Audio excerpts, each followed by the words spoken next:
د اسلامي امارت د اقتصاد وزارت ویان د ملګرو ملتونو د ښځو څانګې هغه راپور رد کړی چې پکې د ښځو پر کار، زده کړو او روغتیایي خدمتونو ته د لاسرسي د محدودیتونو یادونه شوې ده.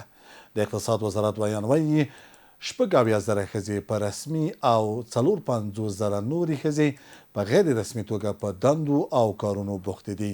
په همدې حال کې د ماشومانو د ژغورنې نړیوال صندوق په یو راپور کې ویلي چې په افغانستان کې 3.7 میلیونه له 15 کلونو کم عمره ماشومان له شدیدې خوارځواکۍ سره مخ دي. خو د عامې روغتیا وزارت وایي په هیواد کې د خوارځواکۍ له امله د اغېزمنو ماشومانو او شیدو ورکوونکو میندو شمېر نږدې 3 میلیونو ته رسیږي.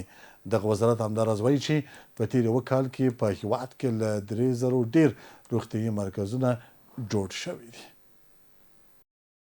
د ملګرو ملتونو د ښځو څانګې په خپل تازه راپور کې په افغانستان کې د اسلامي امارت د بیا واک ته رسیدو د 15مې کلیزې په مناسبت ادعا کړې چې ښځې او نجونې لا هم د زده کړو، کار، روغتي خدمتونو ته د لاسرسي او په ټولنه کې د ونډې اخیستنې په برخو کې له محدودیتونو سره مخ دي. دغه بنسټ زیاته کړې چې په افغانستان کې د ښځو د کار کچه 7 سلنې ته رسیږي او په 2026 میلادي کال کې له 10.7 میلیونو څخه ډېرې ښځې او نجونې بشري مرستو ته اړتیا لري. بلخوا د اقتصاد وزارت دغه راپور ردوي او وایي چې ښځې او نجونې لا هم په افغانستان کې د اقتصادي او ټولنیزو فعالیتونو په بیلابیلو برخو کې په خصوصي او دولتي سکتورونو کې پراخ حضور او فعالیت لري. ښځینه کارکوونکي په بیلابیلو تعلیمي، روغتیایي، بانکي، کوچنیو او منځنیو تشبثاتو، سوداګریزو فعالیتونو، د کرنې، مالدارۍ، لاسي صنایعو، خوراکي توکو د پروسس، خیاطۍ، قالین اوبدلو او نور خدماتي فعالیتونو په برخو کې په عامه او خصوصي سکتورونو کې اقتصادي فعالیتونه ترسره کوي او د کورنۍ اقتصاد د پیاوړتیا په برخه کې پوره ونډه لري. اوس مهال اړونده وزارتونو لخوا د قوانینو په رڼا کې یو شمېر پراختیا او حمایتي برنامې تر لاس لاندې دي چې له دغه طریقه هم د لازمو اسانتیاوو د برابرولو له لارې هڅه کوو چې خویندو ته د کاري فرصتونو مناسب چاپیریال زمینه برابره شي.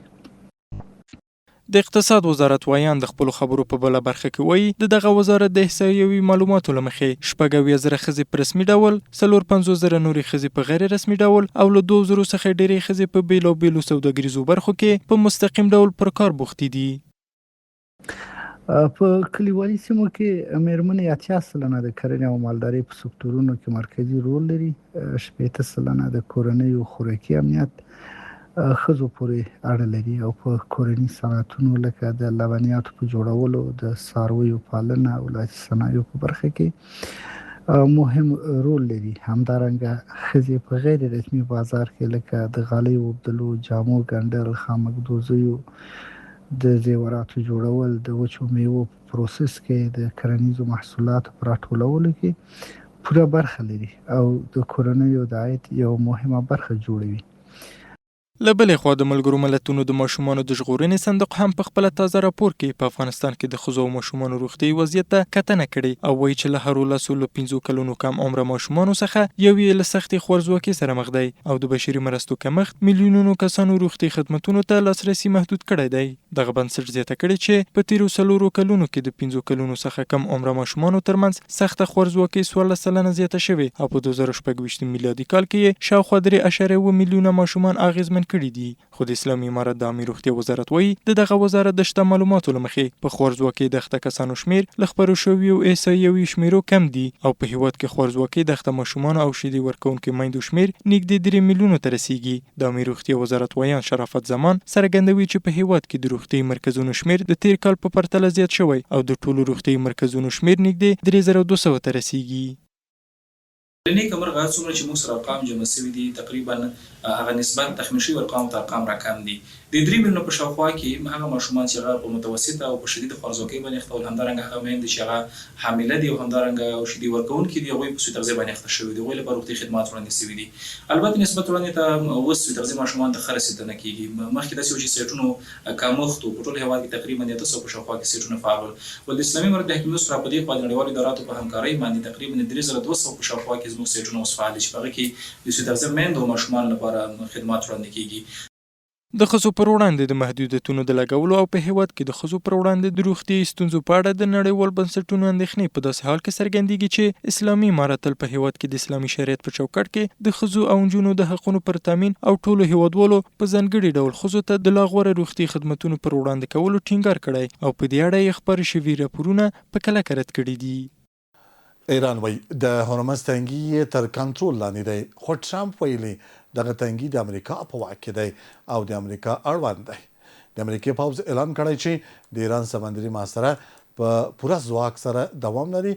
بلخوا تهران وایي د دوی د توغندیز او بې پیلوټ الوتکو 15 سلنۍ وړتیا لا هم له منځه نه ده تللې.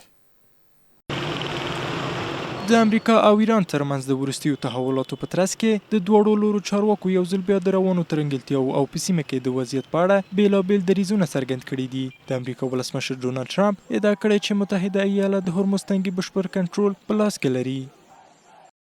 موږ پر هورمز تنګي بشپړ کنټرول لرو، یوازې موږ یو چې دا کنټرولوو. زموږ سمندري ځواک بې ساری دی او زموږ د هیواد لپاره وضعیت ډیر ښه روان دی. د ایران د بهرنیو چارو وزیر عباس عراقچي په خپله وروستي څرګندونو کې ویلي چې د هورمز تنګي د دوی تر مدیریت او کنټرول لاندې دی او ایران سره له دې چې اوسني کړکېچونه دوام لري خپلې لارې ته به دوام ورکړي. د ایران مجلس د هیئت رئیسه غړی علي رضا سلیمي هم ویلي چې د هورمز تنګي ارزښت د ایران لپاره تر اټومي بم هم زیات دی. ما با تنگه هرمز میتونیم خیلی از مسائل خودمون حل کنیم، بحث تحریم رو میتونیم حل کنیم، بحث غرامات رو میتونیم حل کنیم، مقابل به مصر میتونیم بکنیم، بالاخره اینو تحریم کنیم تحریمشو کنیم، هر کشوری ما رو تحریم کنه تحریم کنیم.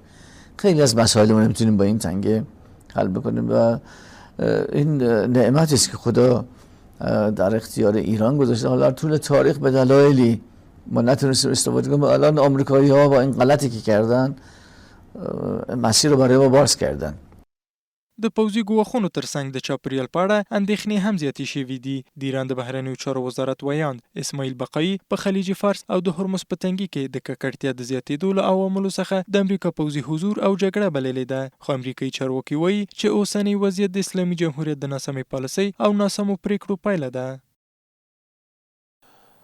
د حساب پی افغانستان شرکت خپل نوی ډیجیټلي تادیاتو سافټویر معرفي کړ. د دغه شرکت مسؤلین وایي حساب پی له څه باندې 1 میلیون پیرودونکو سره هڅه کوي چې په ټول هیواد کې د برېښنایي تادیاتو د خدمتونو په پراخولو سره افغانستان معیاري او ډیجیټلي تادیات نظام ته نږدې کړي. د افغانستان حساب پی شرکت خپل نوی محصول د حساب پی اپلیکیشن په کابل کې معرفي کړ. د دغه شرکت د مسؤلینو پر وینا دا اپلیکیشن د ډیجیټلي تادیاتو د خدماتو د پراختیا او خلکو ته د مالی خدماتو د اسانه لاسرسي په موخه جوړ او وړاندې شوی دی. د حساب پی اجرایي رئیس میر احمد خالد ودان د دغه محصول د معرفي په مراسمو کې وویل چې حساب پی اوس مهال 1 میلیون څخه ډیر مشتریان لري او د دې شرکت خدماتونه د هیواد په لري پرتو سیمو کې هم د خلکو لپاره فعال دي. هغه زیاته کړه چې د حساب پی کارت یوازې د پیسو د ورکړې او اخیستنې کارت نه دی، بلکې د یو داسې نړیوالو امکاناتو لرونکي د تادیاتو سیستم برخه ده چې د نړیوالو خدمتونو وړتیا هم لري. د نوموړي پر وینا د حساب پی موخه یوازې د یو اپلیکیشن جوړول نه دی، بلکې هڅه کوي چې په افغانستان کې یو معیاري او د باور وړ د تادیاتو سیستم رامنځته کړي. د حساب پی اجرایي رئیس د مشتریانو باور او اعتماد د شرکت له تر ټولو ارزښتناکو پانګو څخه وبله او ټینګار یې وکړ چې شرکت به د خپلو خدمتونو د پراختیا، د کارکوونکو د اسانتیاو د زیاتولو او د هغوی د رضایت د ترلاسه کولو لپاره خپلو هڅو ته دوام ورکړي.